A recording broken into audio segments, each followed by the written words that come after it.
Hello and welcome to Outward, Slate's LGBTQ podcast and auditory queer cooling center for when it is just too damn hot out there, politically and literally. I'm Bryan, an editor at Slate, and this week we're talking about bathroom bills. No, you didn't just glitch back to 2016. This is indeed 2024, and bills designed to police where trans people, and functionally all people, can pee are back in vogue, which is weird because remember how when North Carolina's HB2 was defeated with corporate boycotts and concert cancellations, we thought this particular legislative approach was dead?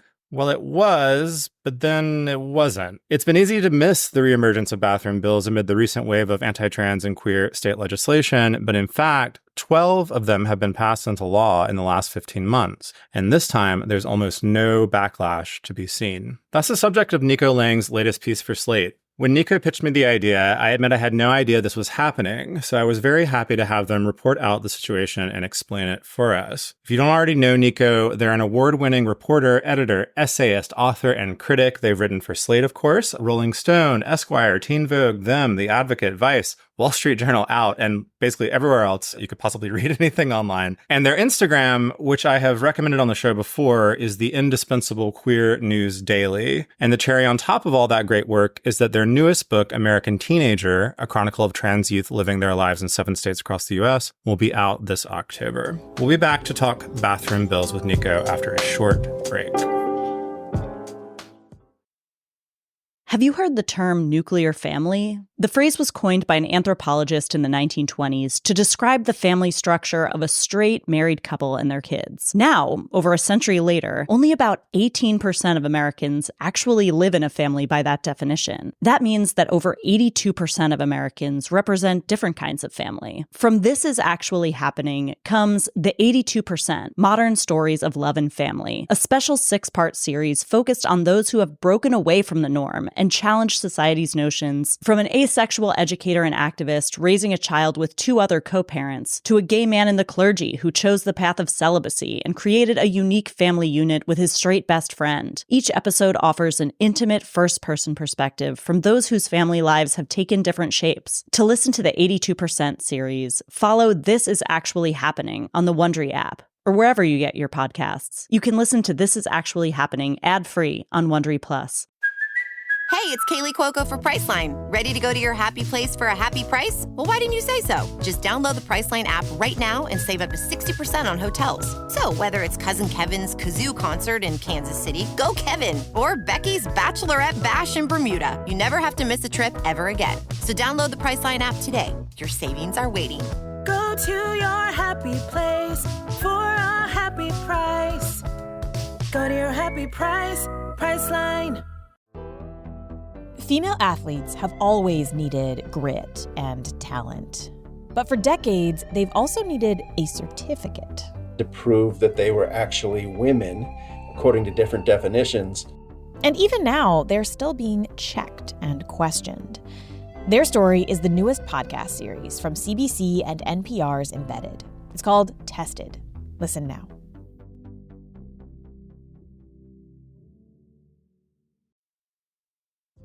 All right, we're back. Nico, I'm so happy you could join us on the show today. Welcome to Outward. Thank you. I'm very glad to be here, although always very slightly embarrassed when people read my bio. I know. Yeah, we have to. Well, you should be proud of it. There's so many wonderful things there, especially the book, which I think we will sneak a little teaser in at the end of the conversation, if you don't mind. All right, well, let's start by going back to 2016. I mentioned North Carolina and HB2. Sort of set that scene for us. Remind us where the bathroom bill sort of as a concept came from and what maybe legislators at that time were trying to do with it. Sure. If you don't mind, I think I'll actually approach this from a little bit of a personal perspective because like so much of my own history as a reporter is like tied to these bills because at the time that HB2 had passed, I'd very, very recently taken a job for The Advocate. I was their like West Coast reporter. I had only been reporting for a couple weeks before HB2 happened.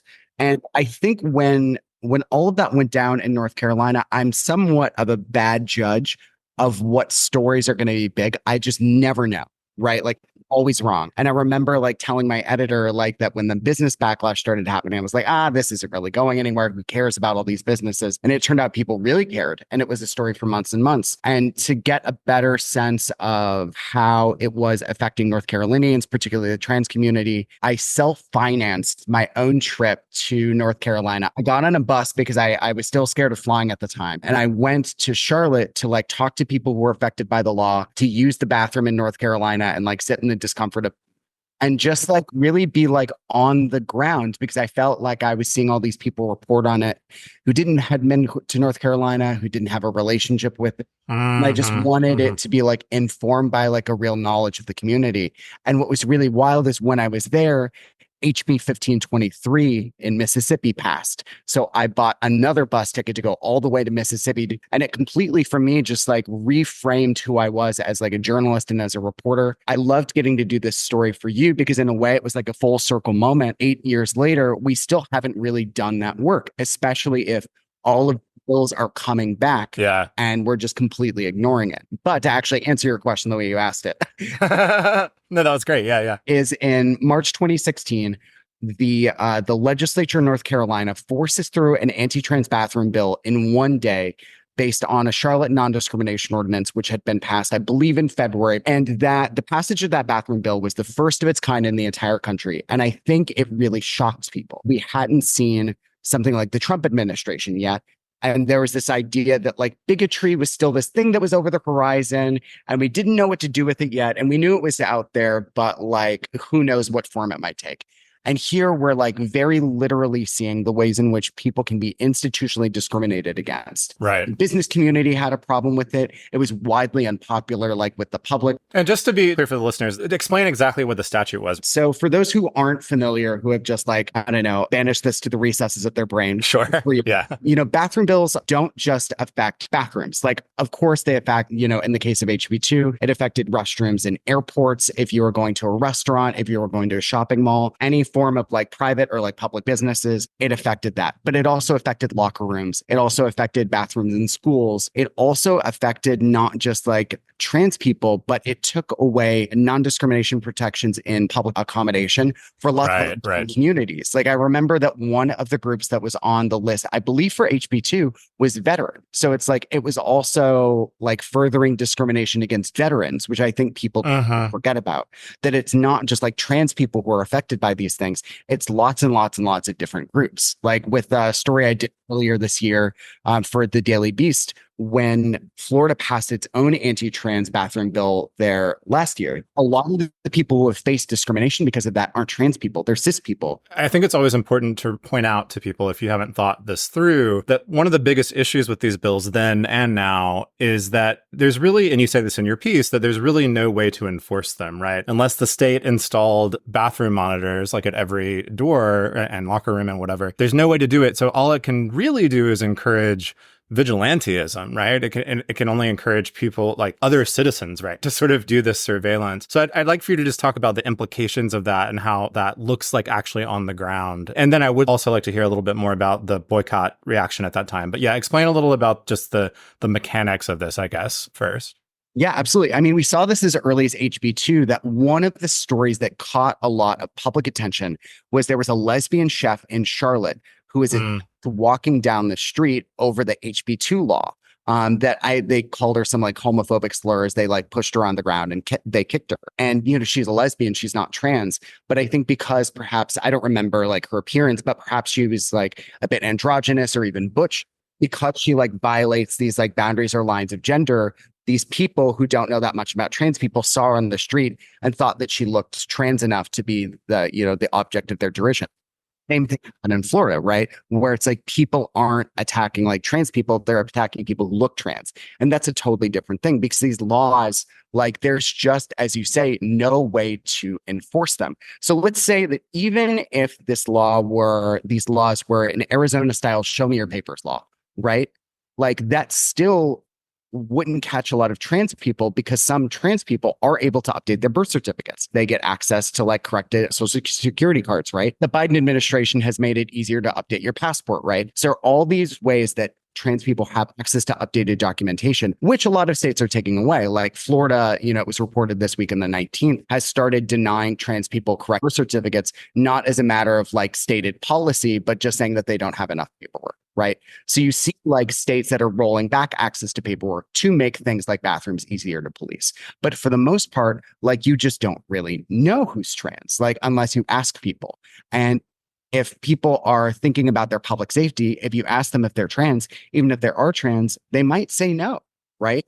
And then what do? Do you like pull their pants down? Right. It's just such an absurd It goes scenario. to a crazy place really fast. I think that's just worth sort of pointing out at the beginning. To finish up our sort of time travel portion of the episode, you mentioned this already, but the business community really hated HB2. There were artists, concert cancellations, and things like that. Explain a little bit about how that boycott looked and why it was so strong and the effect it had, right? Because it was effective. Yeah, absolutely. So at the time, the boycott looked like a lot of different things. You had companies like Deutsche Bank pulled a planned expansion out of the state.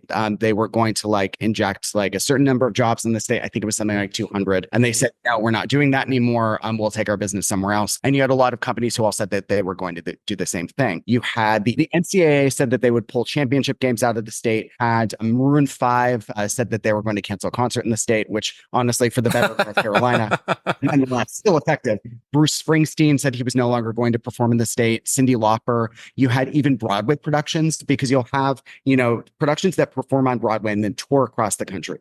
We had a number of composers and producers who said that their shows would no longer play in the state. And I think one of the reasons that really spoke to corporate America, I was thinking about this after writing the piece, because no one really talked about it, and I didn't want to conjecture, was that because the law affected private businesses, right? You have like a Denny's or something, like HB2 affected Denny's, right? You can't be trans and go to that bathroom that you want in a Denny's. But corporate America felt really violating, because they're like, you don't get to tell us how to run our business. But because of this wave of bathroom bills is about schools and it's about like government buildings, like those companies don't feel violated in the same way. So if they were to say, like, make a statement about this, it might seem to somebody who's like moderate on this issue or the Republican right as being some form of overreach, right? Which they've tried to say again and again, that like any form of support for LGBT folks among corporate America is like grooming or it's overreach or like all of these buzzwords that they tried to say to basically tell them to stay out of it. And it's proving more effective when you see like all these boycotts against companies like Target, like Tractor Supply recently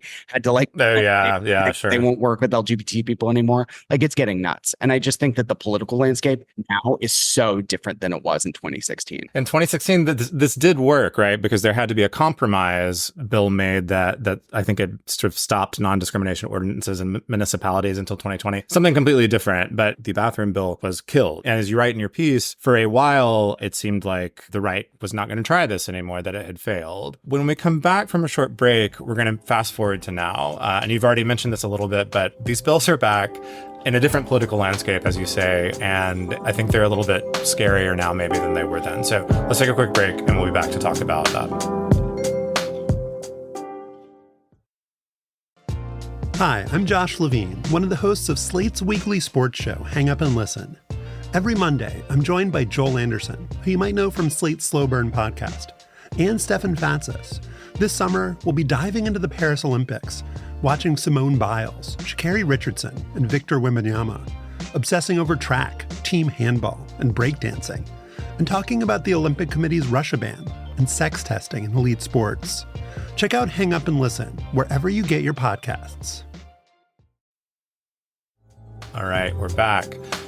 Nico, you tell us in the piece that 12 of these bills have been passed in states in the last 15 months. Talk about that trend. Where did it start and sort of what's it look like now?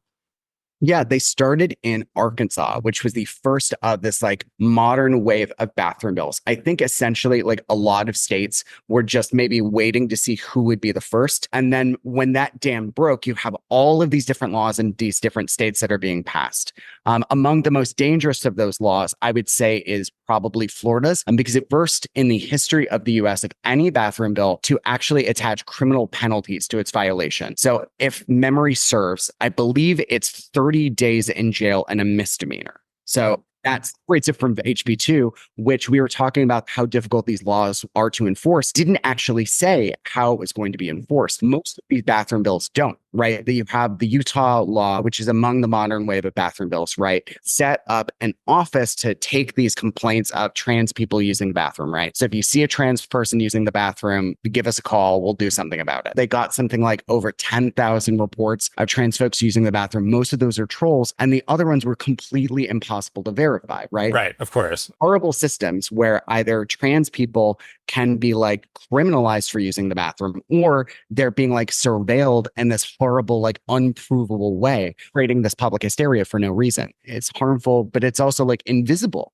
because no one's really talking about it. Yeah. How are state legislatures, Republicans, sort of rebranding these from before? Because this is taking place in a different context, right? We're now in the sort of era of, I hate to say that, of like a larger assault on trans kids, right? The groomer rhetoric, stuff we've been talking about on the show constantly for a while now, book bans, that kind of thing. How are they sort of pitching this now? Because it's not, it used to be, right, that there was going to be some sketchy man in a dress, in quotes, right, that was going to be like attacking you in the bathroom. That was the fantasy, right? That was supposed to happen. And of course, that wasn't true. It wasn't based on any evidence and it didn't happen. Yeah, absolutely. So as you say, let's like idea of like a phantom bathroom predator. It never really caught on with the public. Polls showed that again and again and again. And this time around, when they tried it, I think they're still relying on this idea of like safety and privacy, right? You even see that like some of the bill language, which will refer to like the safety and privacy of women and children. But the thing is, that's not really often what they're leading with. What they're leading with is the idea of grooming and indoctrination. This concept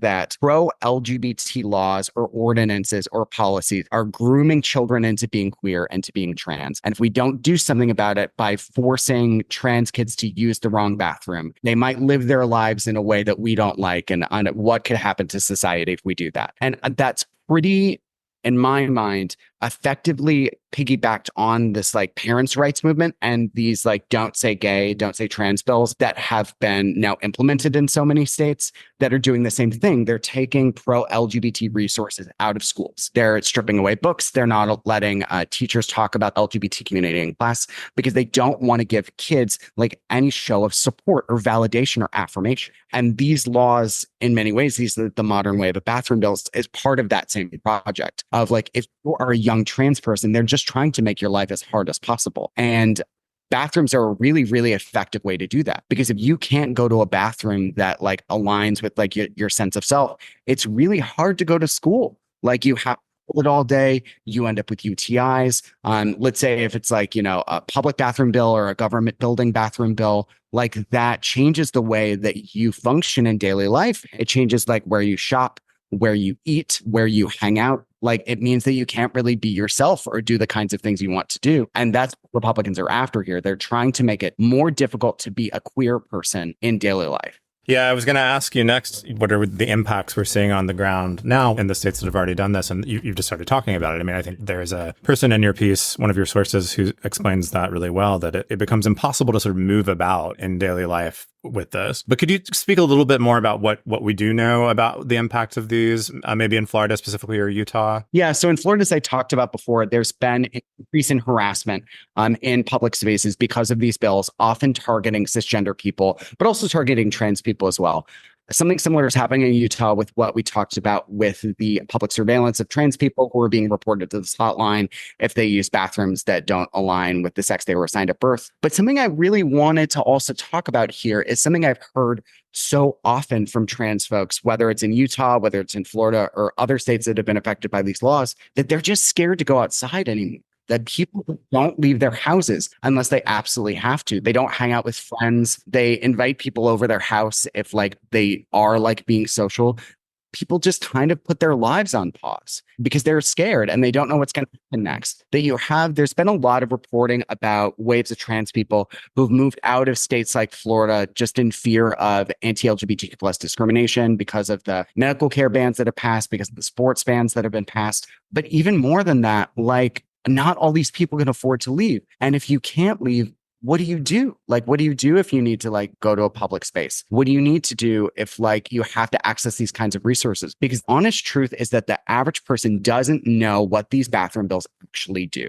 So all it's really doing is emboldening people to be hateful. It's emboldening people to harass people or to attack them in bathrooms, not knowing that these laws actually don't apply to like gas station bathrooms, right?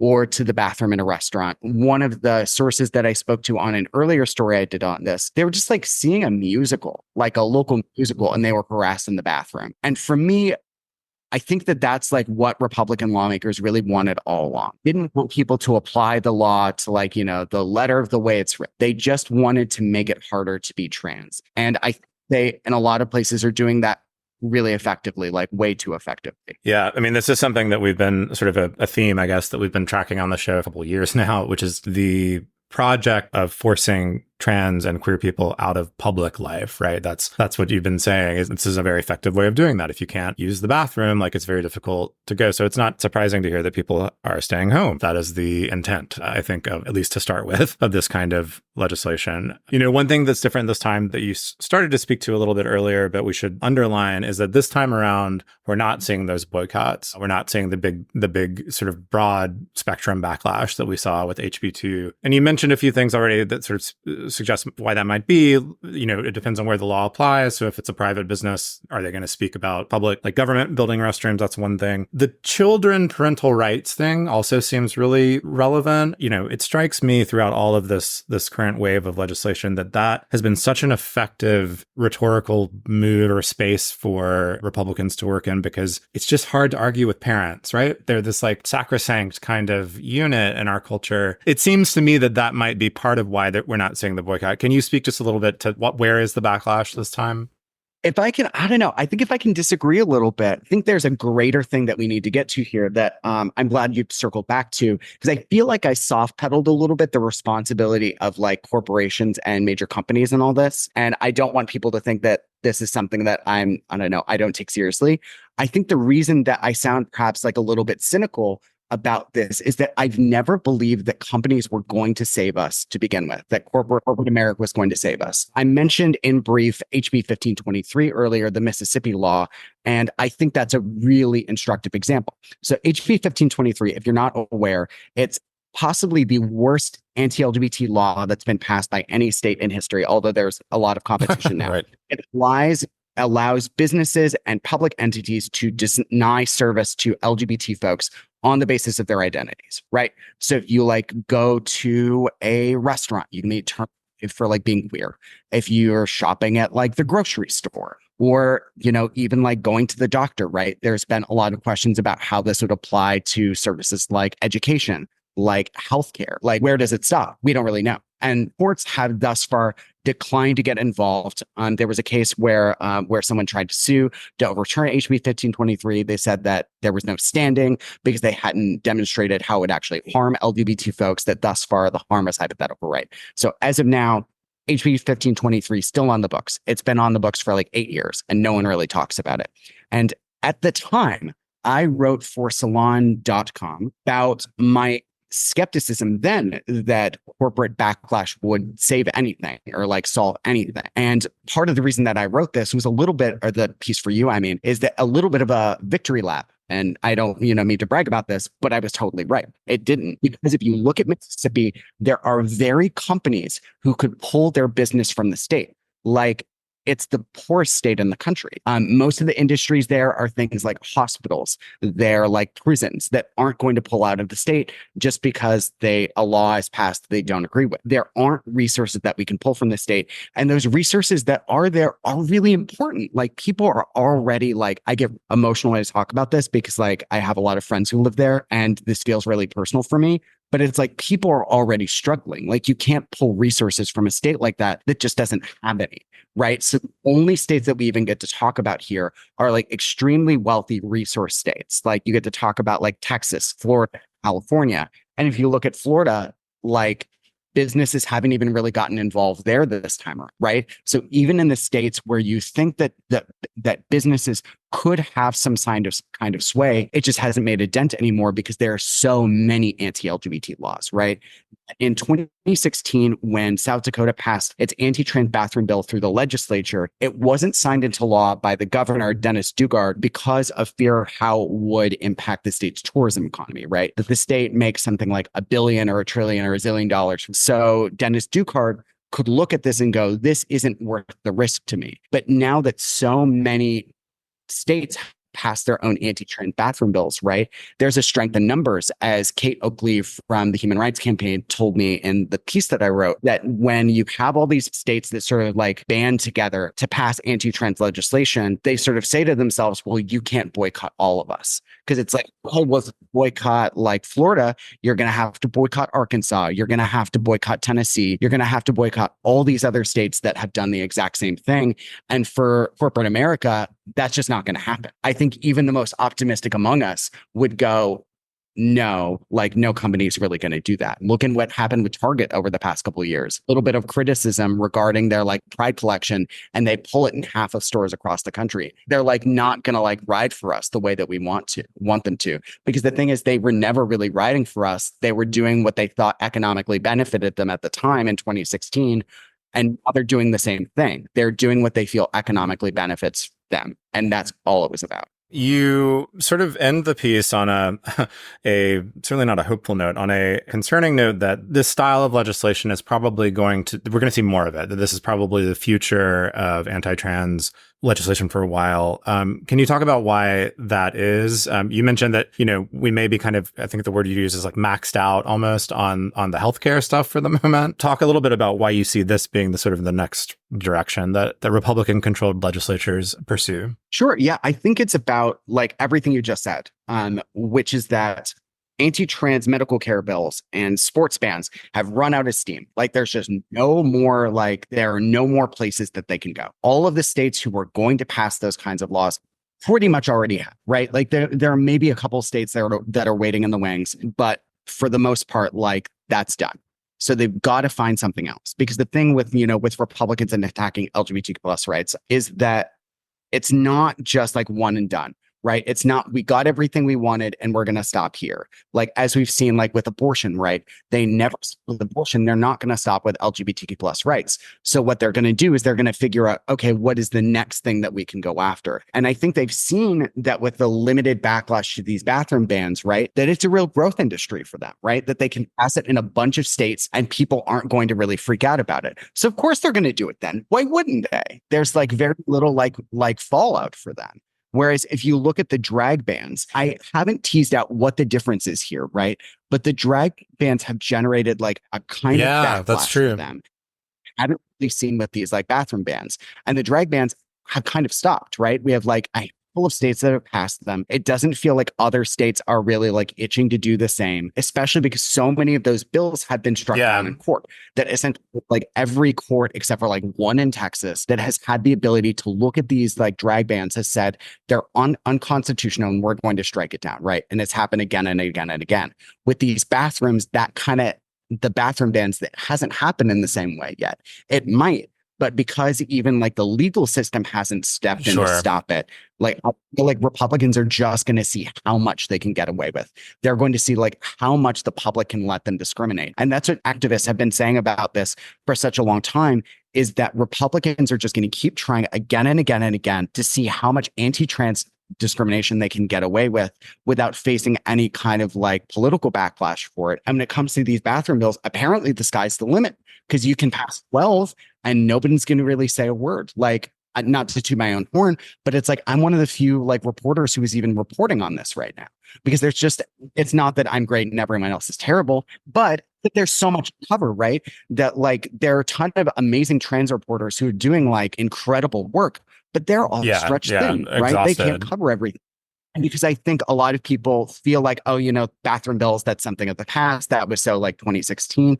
It makes it feel less imperative to cover, which means they can kind of get away with it because all of us who do this work are just spread so thin.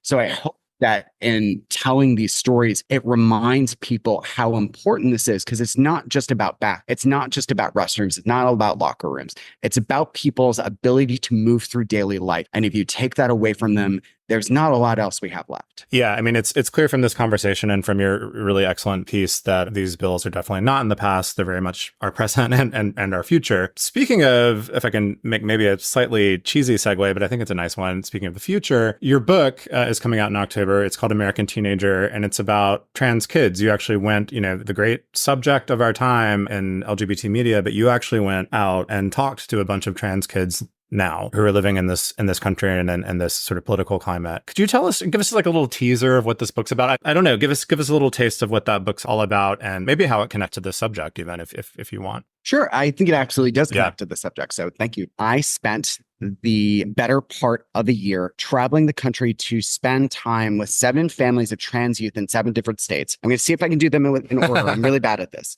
So it's South Dakota, then Alabama, then West Virginia, followed by Texas, then Illinois, then Florida, and then ending in California for a selfish reason because it is where I live. My goal with that is that as somebody who's been working with families of trans youth now for about 6 or 7 years, depending on how one counts, to tell their stories, often like trans kids just aren't at the liberty to be able to tell their stories themselves because either they're quite young, they're like 5 years old or 8 years old, and they can't really narrativize their own experience yet.